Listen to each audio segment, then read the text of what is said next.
de développer dans ma pratique au quotidien, essayer de rétablir le jeu vidéo comme un objet de consommation finalement, comme les petits jouets qu'on avait quand on était enfant, et rééduquer en fonction aussi de ce que nous, parents, avons envie pour nos enfants.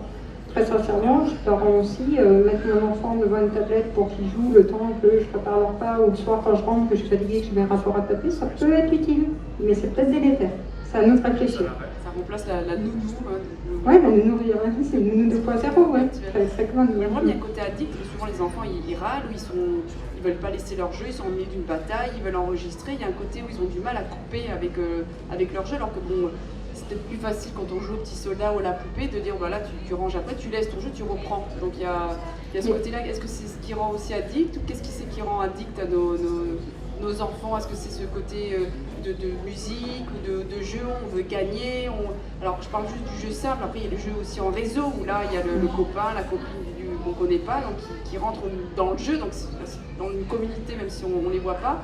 Qu'est-ce que c'est qui fait qu'on a des difficultés? Alors peut-être plus, vous qui êtes psychologue, spécialisé là-dedans, donc chez nos enfants, ados, est-ce qu'ils sont plus accro-ados ou petits, ou les adultes, ils ont plus de recul, ils ont une vie active? Qu'est-ce qui fait qu'ils n'arrivent pas à décrocher, nos enfants? C'est pareil, il y a plusieurs questions dans votre question et plusieurs réponses en fait à apporter par rapport à cette question-là. Le premier élément, on ne va pas le dénier, il y a, c'est vrai, de l'utilisation des écrans, des transformations possibles au niveau des structures corticales et une réactivation du circuit du plaisir qui peut être officié par le support jeu vidéo plus que par un autre support. D'ailleurs, il y a des développeurs qui aujourd'hui ont très bien compris ça et qui l'utilisent en termes de gains aussi pour pouvoir fidéliser dans un premier temps leurs jeunes joueurs et pour pouvoir les rendre accros. Je ne vais pas citer de licence en particulier, mais une licence en ce moment qui fonctionne très bien chez les adolescents, qui est en accès gratuit, mais qui après devient un petit peu plus payant et parfois même très onéreux pour les familles. Typiquement, on sait que ces licences-là font appel aujourd'hui à des psychologues, à des neuropsychologues pour pouvoir fabriquer une forme d'intelligence artificielle qui va identifier le niveau du joueur pour proposer un niveau de joueur qui sera finalement dans cet entre-deux, entre la satisfaction, le renforcement du circuit du plaisir immédiat et l'empêchement de la frustration qui pourrait faire que l'enfant va arrêter le jeu. Donc on sait qu'au niveau cortical, effectivement, il y a quelque chose qui fait, et plus on va être jeune, et plus ça va être le cas, parce que la plasticité cérébrale va être beaucoup plus importante pour les tout petits que pour les plus grands. C'est-à-dire qu'avant 12 ans, on sait que la plasticité cérébrale va être plus importante.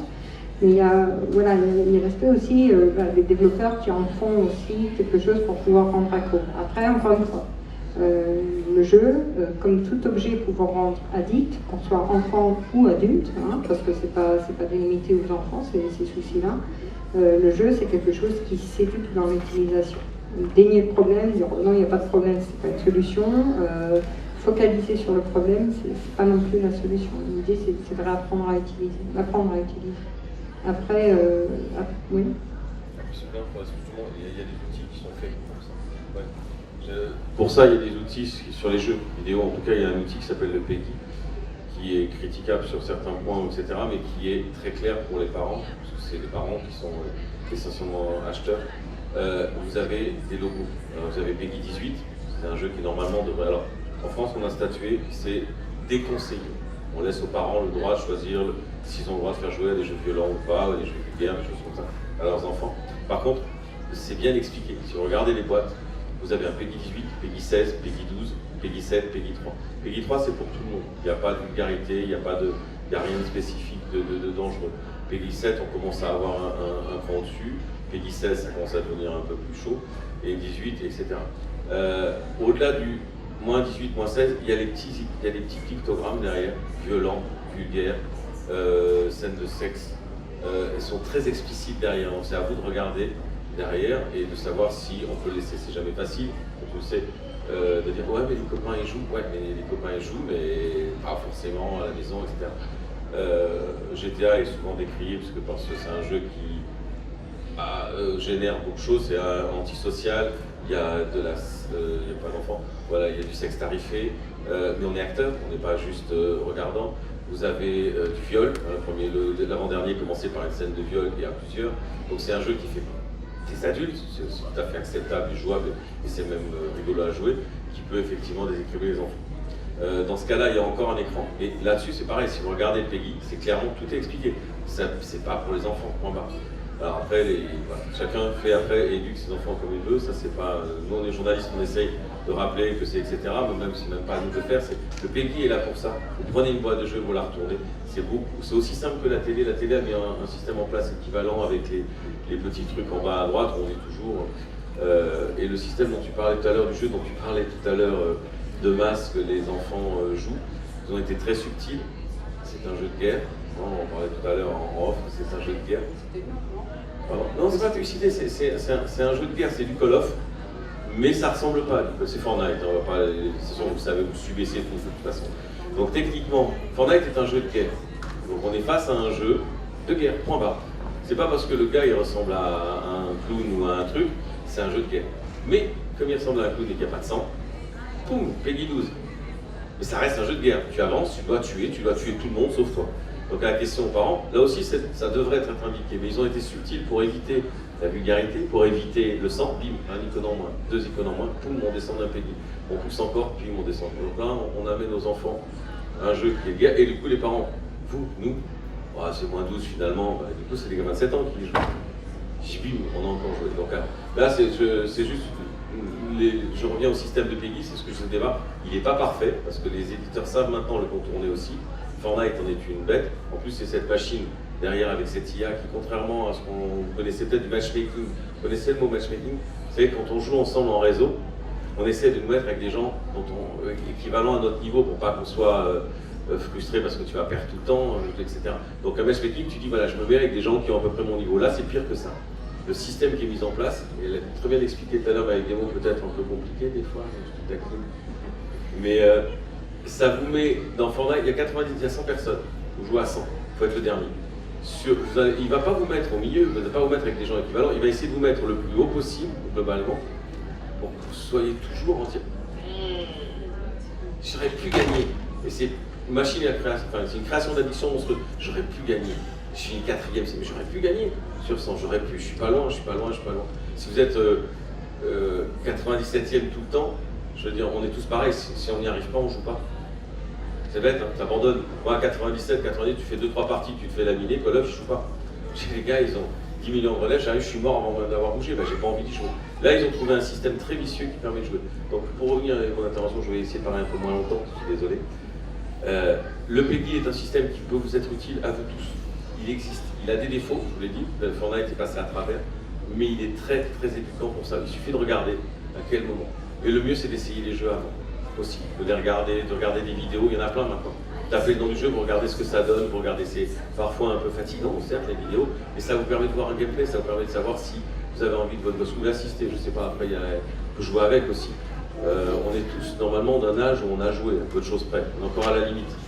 On est à la limite. Avec les cinquantenaires, moi les cinquantenaires, les quarantenaires, on a tous des gamins, et c'est les premiers gamins qui ont des parents joueurs.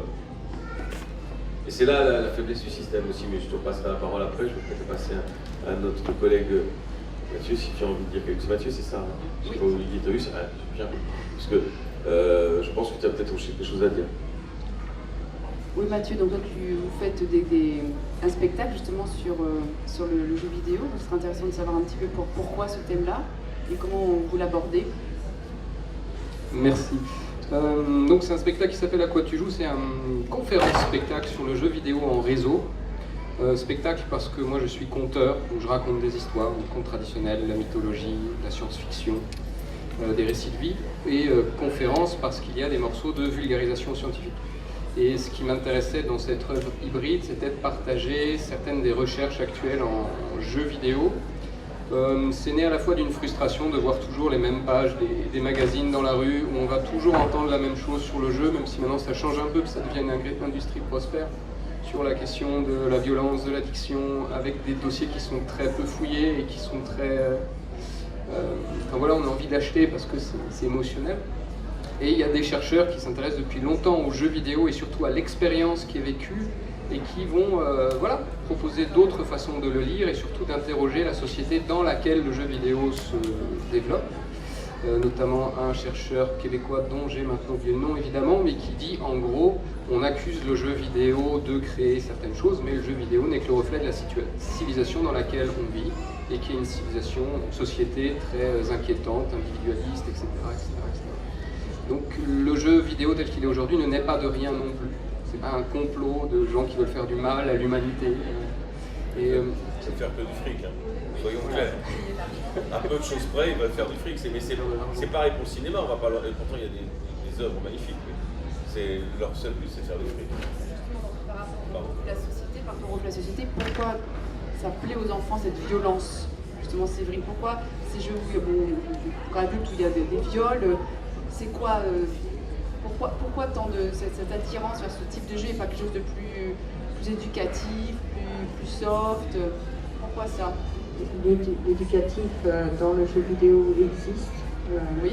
On ne va pas le dénier non plus. Le jeu vidéo, c'est pas un synonyme de violence.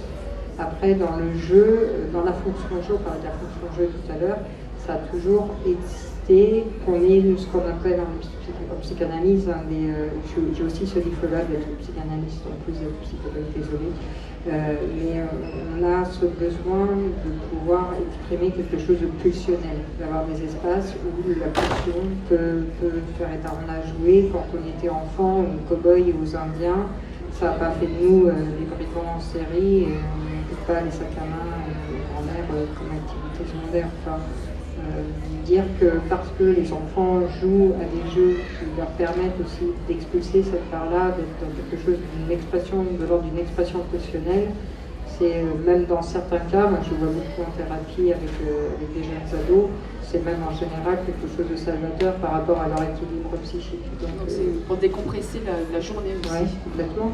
Je suis la première je suis la première en rentrant chez moi le soir. Enfin, j'ai des consoles de jeux dans mon cabinet. Comment ça se passe justement avec vos patients alors, quand ils viennent vous voir, quel type de profil ils ont vos patients? Moi, je vois tout type de patients pour plein de problématiques différentes. Je suis clinicienne, donc je travaille aussi beaucoup avec la maladie mentale.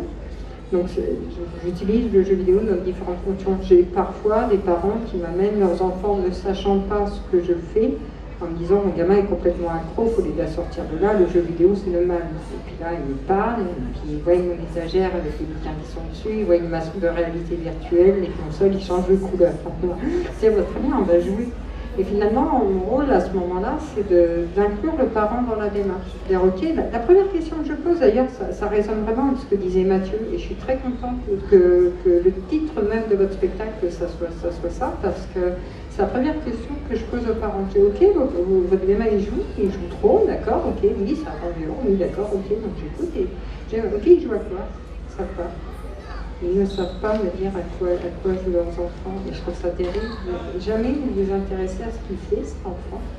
Donc après, qu'il y ait des symptômes qui se développent ailleurs, autour ou non du jeu vidéo, mais qui mettent le parent suffisamment en alerte pour qu'il se questionne sur ce que lui a fait, pour qu'il l'emmène chez le psy, je trouve ça assez symptomatique de quelque chose d'un petit peu plus profond qui va pas dans la relation parent-enfant et dans les problématiques autour de l'enfance.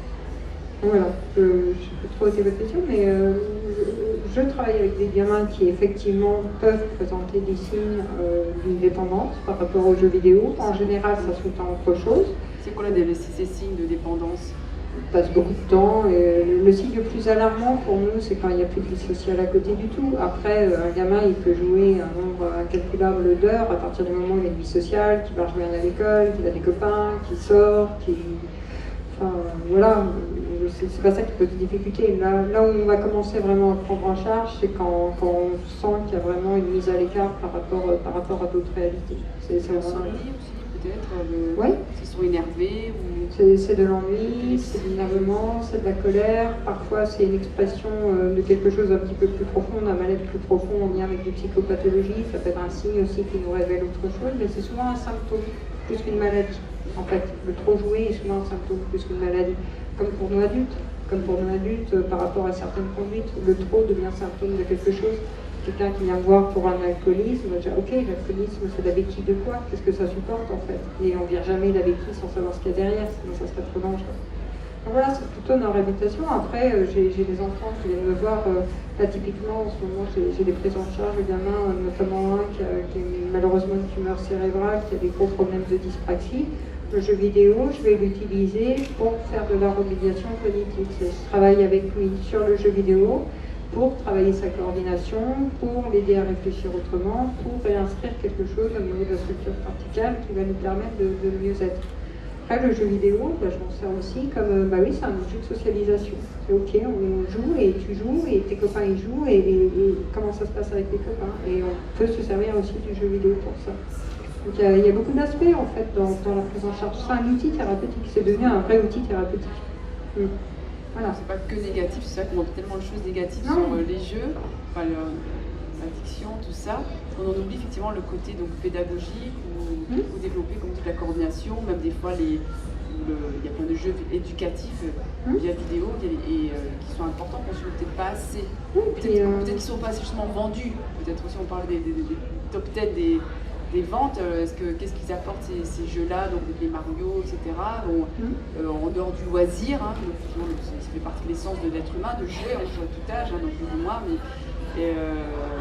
donc il y a un petit côté, alors est-ce que c'est ce côté un peu négatif parce que ça génère beaucoup d'argent, donc du coup c'est un côté négatif aussi. Vous avec votre portail, vous... Attendez, il y a l'annonce. Oui.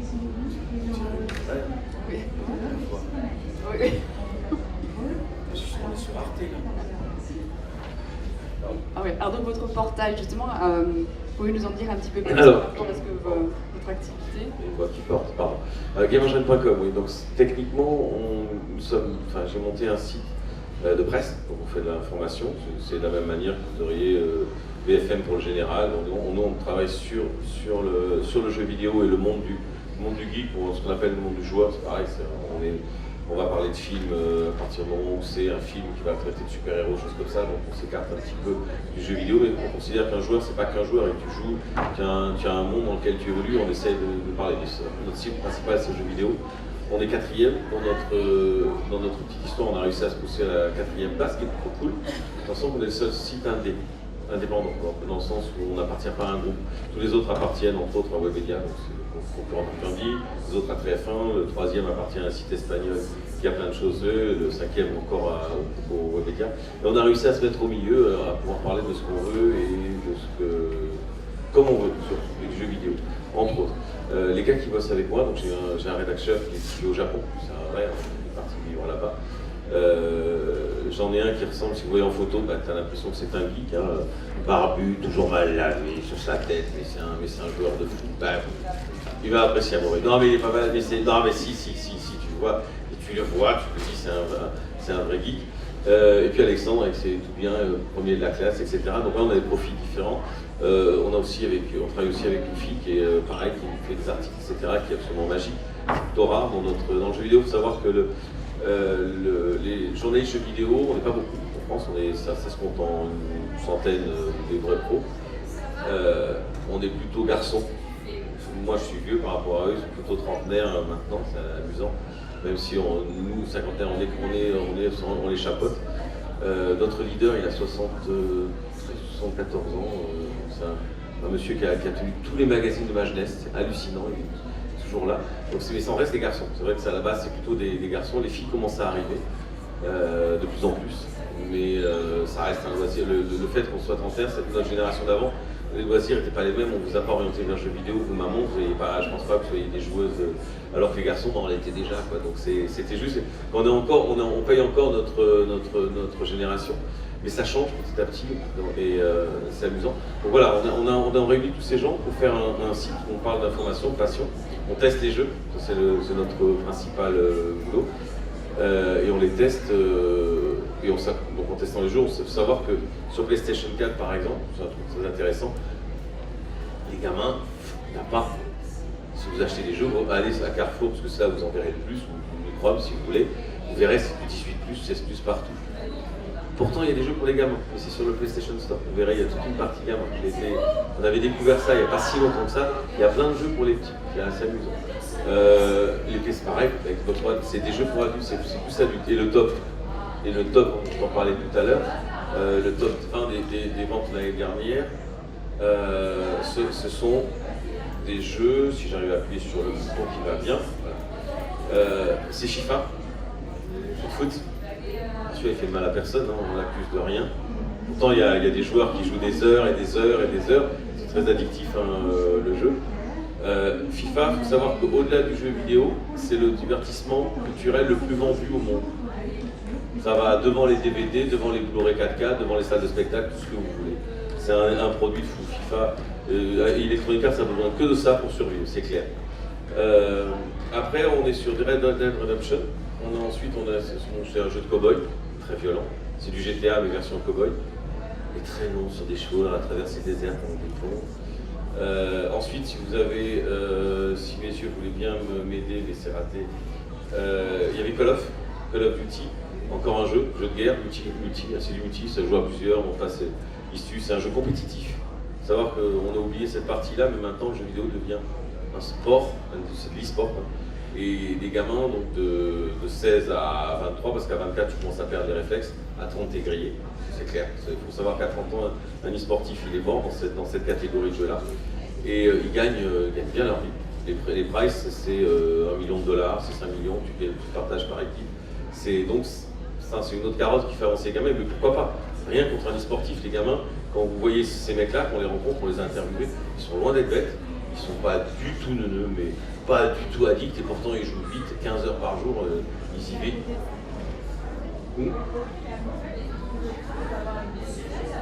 Bah, en fait, ils savent que, comme un sportif, ils vont répondre comme un sportif, comme un foot, ils vont vous dire, bah, on sait qu'à dans 5 ans on arrête, là on en profite, on enjambe, après qu'est-ce que tu fais après?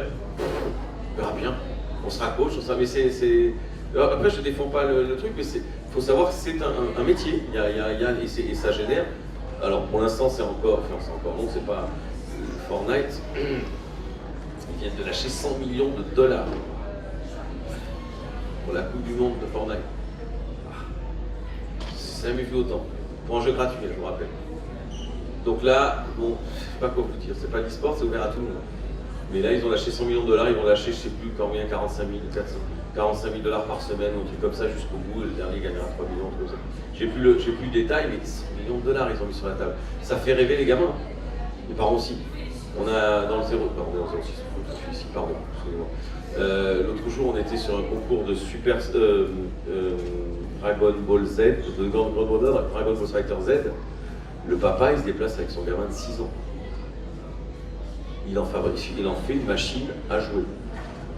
Et il est interdit, hein, parce que c'est interdit les cash prizes pour les gamins. C'est encore plus interdit parce que depuis que maintenant c'est chapeauté par le gouvernement. Là à Cannes par exemple, le mois prochain, il y a un stage de Fortnite à 700 balles. Si le gamin gagne le tournoi, c'est 500 balles. Dans tous les cas, il perd 200 balles. Et ils sont hors législation absolue.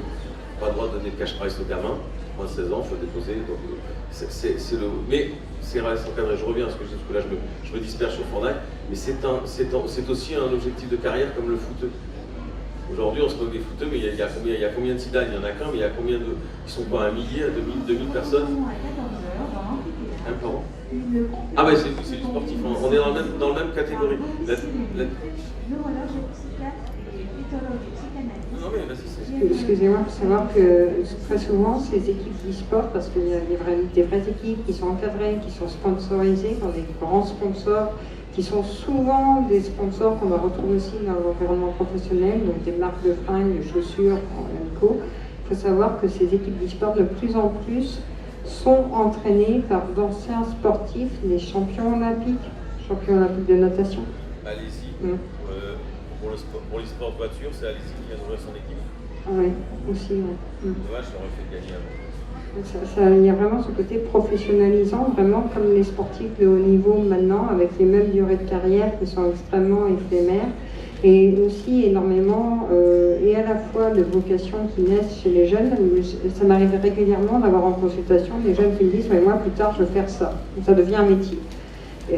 Avec cette idée aussi qu'il y a beaucoup d'appelés et que d'élus, et que ça peut générer aussi énormément de frustration Et qu'on a aussi, parallèlement à ça, effectivement, des gamins qui justifient le fait qu'ils vont énormément jouer pour se préparer à ces carrières-là, et en faisant, vous avez raison de le souligner, un petit peu abnégation de tout le reste, et qui s'écartent toute autre possibilité. Et là, c'est vrai qu'il faut être un petit peu vigilant par rapport aux compétences réelles aussi de l'enfant, par rapport à ce qu'il peut développer, au fait que ça soit encadré, pas encadré. Un jeune qui va s'enfermer 15 heures par jour dans sa chambre pour jouer en disant je vais faire de l'e-sport, c'est peut-être pas par ce biais-là qu'il va arriver. Il existe des équipes, il peut être encadré, il existe des choses à l'extérieur, il y a de plus en plus d'associations qui permettent d'accueillir ces jeunes-là pour les encadrer, et là, ok, on est dans cette démarche-là. Mais être enfermé 15 heures dans sa chambre en disant voilà ce que je veux faire plus tard de ma vie, c'est pas vraiment la même démarche. Ils sont repérés très vite comme les footeurs. À 17 ans, il y a peu de chances qu'à 18, 19 ans, tout d'un coup, tu débarques, à moins qu'un nouveau jeu arrive. Le restaurant, c'est toujours voir un nouveau jeu arriver pour que tout d'un coup, il y ait des ouvertures et que ça s'élargisse. Parce que des jeux, il n'y en a pas 36. Hein. En un compétitif, c'est moins d'une dizaine. C'est Overwatch, Call of, Rainbow Six. Enfin, il y a une bonne dizaine, quinzaine de titres. Et ceux qui rapportent, on sent encore moins. Mais bon, c'est une voie aussi, c'est comme des sportifs. Et tout d'un coup, effectivement, ça ouvre. Mais on en revient. Donc, pour revenir à notre site, on parle d'activité générale. On essaie de donner un bon avis sur les jeux, notre avis en tout cas sur un jeu. Voilà, c'était pour répondre à la question avant que je dérive, parce que l'e-sport c'est un domaine un peu à part. Ça va, j'ai pas trop d'ici un peu. Mais non, mais c'est un sujet intéressant l'e-sport parce que comme tu l'as dit, ça justifie, mais ça ne doit pas justifier. On s'entraîne pas à devenir e-sporteur, on est bon. C'est malheureusement dans ce métier, ils sont bons ou pas. Alors moi je voulais parler aussi donc le jeu vidéo qui servit dans les cours de récréation également, hein, parce que comme voilà, donc des fois on est bloqué sur des niveaux, donc souvent ils donnent des conseils entre les amis. Qu'est-ce que vous en pensez? Est-ce que c'est positif? Est-ce que c'est négatif? Est-ce que c'est bon les thèmes d'aujourd'hui, la récréation, comme avant c'était autre chose? Qu'est-ce que vous en pensez? Donc c'est les jeux vidéo qui s'invitent indirectement dans les cours de récréation.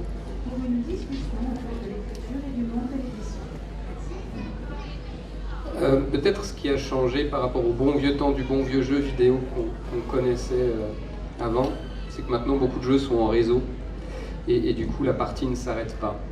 Donc il y avait déjà ce phénomène de cours d'école où on va raconter le film qu'on a vu, ou les guignols, ou les séries, et celui qui n'a pas la télé chez lui se fait raconter le truc dans le bus pour pas passer pour le gars qui ne connaît pas.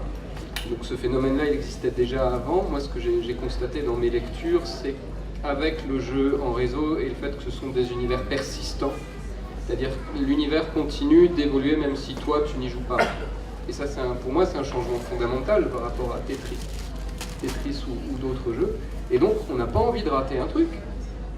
Et c'est là où il y a une mécanique, moi je ne parlerai pas d'addiction parce que ça pose un jugement dessus, mais il y a la volonté de fidéliser un public le plus longtemps possible et qui est une démarche industrielle. Voilà. Et peut-être ce qu'on peut interroger dans le jeu vidéo, ça pourrait être de dire c'est un média comme la lecture, comme le film, comme d'autres choses, mais qu'il est issu d'une industrie et d'une économie qui ne sont pas forcément les mêmes et qui n'ont pas les mêmes enjeux et qui développent des mécaniques à l'intérieur de ce média. On peut tout à fait penser des jeux vidéo sans aucun dispositif d'addiction, des parties qui s'arrêtent, un timer, au bout de 10 minutes, le jeu vidéo te dit « T'as assez joué, va jouer dehors. Va faire un truc avec tes parents, ou voilà. » Le jeu vidéo n'empêche pas ça. Et c'est ce que j'essaye un peu de distinguer dans le spectacle conférence, c'est que souvent on va tout mêler, le regard qu'on porte sur les on-dit, et malheureusement ça fait quelque chose dont on a du mal à s'extirper au final. Après on peut voir les choses de façon très positive en disant mais c'est génial, nos enfants ils vivent une expérience commune dans un imaginaire partagé, ils s'aident, ils se conseillent, ils vont lire des magazines, ils vont vivre une expérience transmédia, enfin on peut trouver plein d'aspects positifs, mais il me semble que faire la liste des aspects positifs et négatifs, même en les pondérant, on va rester sur quelque chose d'assez flou. Donc peut-être moi ce qui, pour les parents, parce que j'en discute souvent avec des profs de français, parce que j'interviens beaucoup dans les collèges, et elles se lamentent en disant mais les élèves ne lisent pas parce qu'ils jouent aux jeux vidéo. Bon, ok. Je suis pas sûr que s'ils ne jouaient pas, ils liraient des livres, mais bon. Et après, en discutant, on se rend compte que non seulement, oui, il y a bien des élèves qui lisent, mais pas ce qu'il faudrait. Donc qu'est-ce qu'il faut lire, etc., etc. Et peut-être ce qui est difficile quand on ne joue pas aux jeux vidéo, c'est qu'on voit quelqu'un y jouer et on a l'impression de vivre la même expérience. Ce qui n'est pas le cas.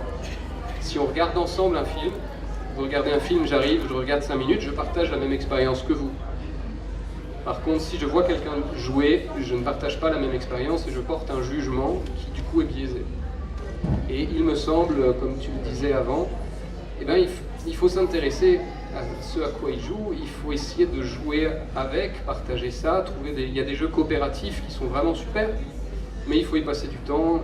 Et en même temps, à l'adolescence, c'est peut-être l'âge où l'adolescent du coup n'a pas envie de partager certains moments avec ses parents, donc c'est peut-être pas tout faire en famille non plus.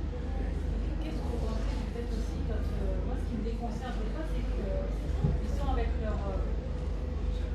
Moi, me déconcerte, c'est déjà à 8 ans, ils sont devant leur tablette et des fois ils regardent des petites vidéos aussi où d'autres jouent à leur place. Alors moi ça me perturbe énormément parce que je me dis, je ne vois pas l'intérêt, je veux dire, c'est pas lui qui est acteur, il regarde, alors bon, le gars se filme et puis il commence ses jeux. Et ça vous a pas choqué que votre mari, votre oncle, votre frère, votre père ait regardé des heures en match de foot? Non mais du coup je me dis pourquoi lui il jouerait pas. Bah pourquoi il jouerait pas? Si je peux jouer, il va jouer à à Counter-Strike en regardant ses vidéos de Counter-Strike qu'il jouera après. Il va regarder StarCraft après avoir les champions du monde, il sait qu'il pourra faire pareil. Il va jouer à FIFA après avoir regardé un match de foot à la télé. Et après, il va même y jouer en vrai s'il en a l'occasion. Non, je me fais ça parce que c'est la première chose. Je suis pas comme vous. Je suis resté face à. Quand c'est arrivé, quand on est arrivé, on existait avant que ça existe. C'est arrivé d'un coup, les trucs comme ça, les Twitch et compagnie, ça s'appelait Justine. Et je me suis dit, mais comment il faut pour regarder des heures ces trucs-là? Et il m'a regardé, il m'a dit, mais toi tu regardes des matchs de foot? Faut pas chier, excusez-moi, c'est boum.